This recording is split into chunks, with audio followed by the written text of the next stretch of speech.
Night club से बाहर निकलती एक 18 साल की लड़की, जिसकी 27 बार चाकू मारकर उसके प्राइवेट पार्ट्स को बेरहमी से नुकसान पहुंचाकर हत्या कर दी गई और हत्यारों को ढूंढने में 4 साल लग गए। जब पता चला हत्यारा एक 12 साल की लड़की है तो सब कुछ तबाह हो गया, सब दंग रह गए।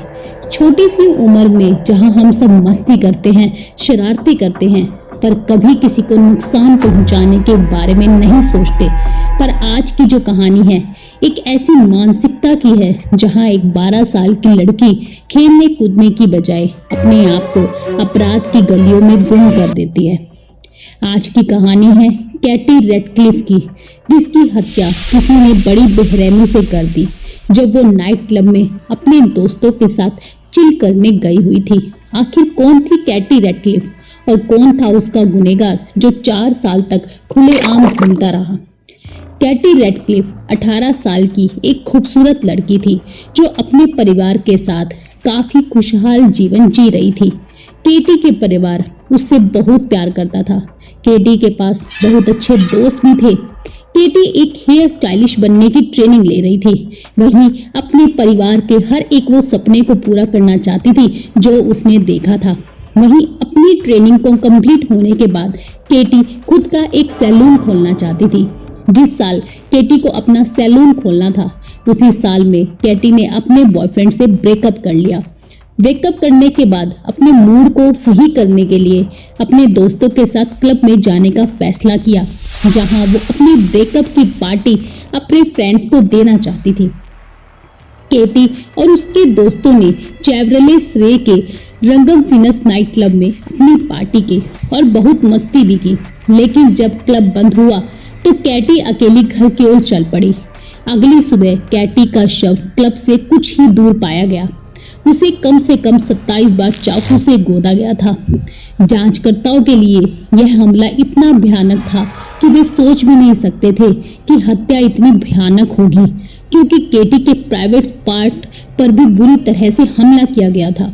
वहीं केटी की हालत देखकर सबसे पहला शक उसके बॉयफ्रेंड गिर गया, क्योंकि केटी अपने ब्रेकअप की पार्टी जो करने आई थी, कहीं उसी ने गुस्से में तो उसे नहीं मार दिया। जब पुलिस ने केटी के बॉयफ्रेंड से पूछताछ की तो साफ हो चुका था उसने कुछ नहीं किया। अब पुलिस हैरान थी कि इतनी बेरहमी से कौन मार सकता है, आखिर किसकी दुश्मनी थी कैटी की। जांच को आगे बढ़ाया गया पर पुलिस के हाथ कुछ नहीं लगा। अब कैटी की हत्या को हुए 4 साल बीत चुके थे, पर कोई भी सबूत हाथ नहीं लग पाया। वहीं परिवार की हिम्मत भी टूटती जा रही थी, क्योंकि अभी तक उसकी बेटी का हत्यारा नहीं पकड़ा गया था।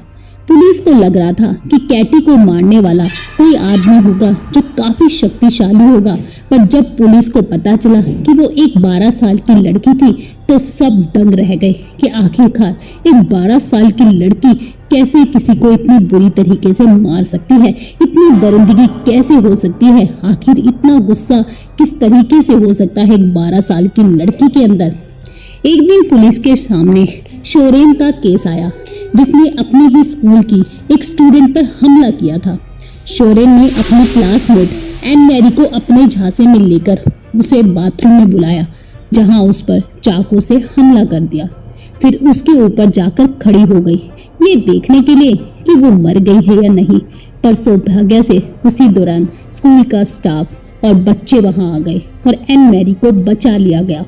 वहीं तुरंत पुलिस को सूचित किया गया और शोरेन को गिरफ्तार कर लिया गया, जहां जांच के दौरान शोरेन का असली चेहरा सामने आना शुरू हो गया। पुलिस के सामने शोरेन ने अपने पिछले अपराधों के बारे में डींगे मारना शुरू कर दिया। इसी हवाबाजी के चलते शोरेन ने कहा कि पुलिस उसका कुछ नहीं बिगाड़ सकती, क्योंकि आज तक उसका कोई कुछ नहीं बिगाड़ पाया। उसने इतनी हत्याएं की पर आज तक वो कभी नहीं पकड़ी गई, तो अब पुलिस उसका क्या बिगाड़ लेगी। शोरेन ने बताया कि कुछ साल पहले उसने एक लड़की को क्लब के बाहर मारा था, जो कोई भी नहीं जान पाया कि आखिरकार उसने ये हत्या की थी। जिसके बाद पुलिस ये सब सुनकर काफी हैरान रह गई, क्योंकि 4 साल पहले उनके पास कैटी नामक एक लड़की का केस आया था, जिसे क्लब के बाहर बड़ी बेरहमी से मार दिया था।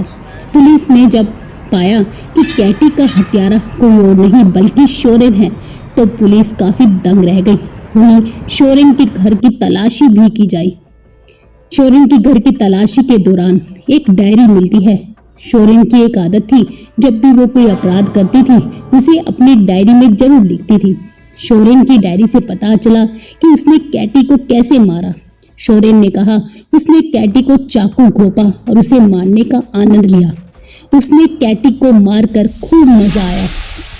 वहीं उसके साथ उसके 2 दोस्त भी शामिल थे उसके इस अपराध में। उसने कहा उन्होंने कैटी का पहले अपहरण किया और फिर कैटी को एक कार के पीछे ले जाकर उसके साथ मारपीट की और फिर बाद में उस पर चाकू से वार कर दिया। तब तक वार करती गई जब तक कैटी मरी नहीं। उसके मरने के बाद उसे वहीं छोड़कर फरार हो गई। कैटी की बड़ी ही बेरहमी से हत्या की गई। थोड़ी भी दया नहीं दिखाई गई। यहाँ तक कि बिना कैटी को जाने ना ही कोई दुश्मनी होते हुए 12 साल की लड़की शोरेन ने उसे मार डाला। पुलिस ने शोरेन के मुंह से ये सुना, वो सब दंग रह गए। एक 12 साल की लड़की की कैसी इतनी बुरी मानसिकता हो सकती है? आखिर शोरेन कौन थी और वो इतनी छोटी सी उम्र में इतनी एग्रेसिव क्यों थी? शोरेन काफी डिस्टर्ब लड़की थी। उसकी माँ हिंसक और गाली गलौज करने वाली थी। उसके पिता शराबी थे। उसका जन्म 1981 में बैलीज में हुआ था। शोरेन की परवरिश काफी अलग तरीके से हुई थी। उसके परिवार के हालातों का उस पर गहरा असर पड़ा था, लेकिन अपने पुराने शिक्षकों के अनुसार अपने माता पिता के यूके जाने से पहले शोरेन काफी अच्छी लड़की थी। हमेशा कक्षा में काफी शांत रहती थी, सबकी मदद करती थी। वहीं पता नहीं धीरे धीरे ऐसा क्या हुआ, जब वो बड़ी होने लग गई उसका व्यवहार लगातार खराब होता गया, बद से बदतर होता गया। वहीं शोरेन का ये बेहद हालात थे कि उसे जानवरों के मारने की आदत लग चुकी थी। शोरेन अपने पड़ोस के कुत्तों को या किसी भी जानवरों को पकड़कर उसे मारकर तेल में तल देती थी। ये सब उनके पड़ोसियों ने जब देखा तो उसके माँ बाप को जल्द ही वो शहर छोड़ यूके जाकर बसना पड़ा। जानवरों का मारना जैसे उसके लिए एक रेड फ्लैग था कि वो किसी को भी मार सकती है। वहीं शोरेन सीरियल किलिंग की ओर बढ़ रही थी। उसके परिवार का उस पर ध्यान न देना उसके बचपन को छीन लिया गया। वहीं इन सब के बाद शोरेन को गिरफ्तार कर लिया गया। वहीं शोरेन ने अपना गुनाह आसानी से कबूल कर लिया गया।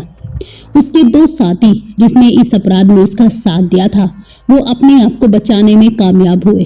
उनके खिलाफ कोई पुख्ता सबूत नहीं मिला, सिर्फ शोरेन का बोलना ही काफी नहीं था। वहीं शोरेन सबसे छोटी सीरियल किलर बन गई। जहां वो जानवरों को मारने से कब इंसानों के मारने पर शिफ्ट हो गई वो उसे खुद भी नहीं पता चला। शोरेन की मानसिकता जो है काफी खराब थी। वो बचपन से उसका माहौल कुछ इस तरीके का था कि उस पर किसी ने कभी ध्यान नहीं दिया। उसके माँ बाप हमेशा अपने आप में ही व्यस्त रहते थे। माता हमेशा झगड़ती थी, हमेशा गाली गलौज करती थी। पिता शराब पीकर आता था, मारपीट करता था, जिसका गहरा असर शोरेन के दिमाग पर पड़ा और इसी के चलते वो इतनी भोली भाली लड़की, शांत रहने वाली लड़की इतनी एग्रेसिव हो गई कि वो जानवरों को मारने लग गई। जब उसने जानवरों को मारना शुरू किया तो उसके परिवार वालों ने उस पर बिल्कुल भी ध्यान नहीं दिया, ना ही उसके व्यवहार में कुछ भी उन्हें नयापन लगा कि वो किस ओर जा रही है, कि वो हिंसा की ओर जा रही है। वहीं इन सब का करना मानो शोरेन को ये लग रहा था कि वो कुछ भी करे किसी को कोई फर्क नहीं पड़ता।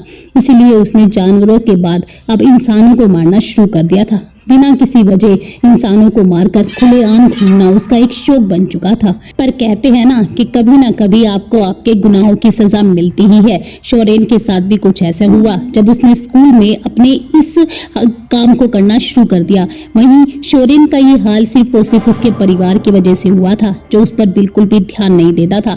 उसकी हिंसक होने का कारण उसका परिवार था।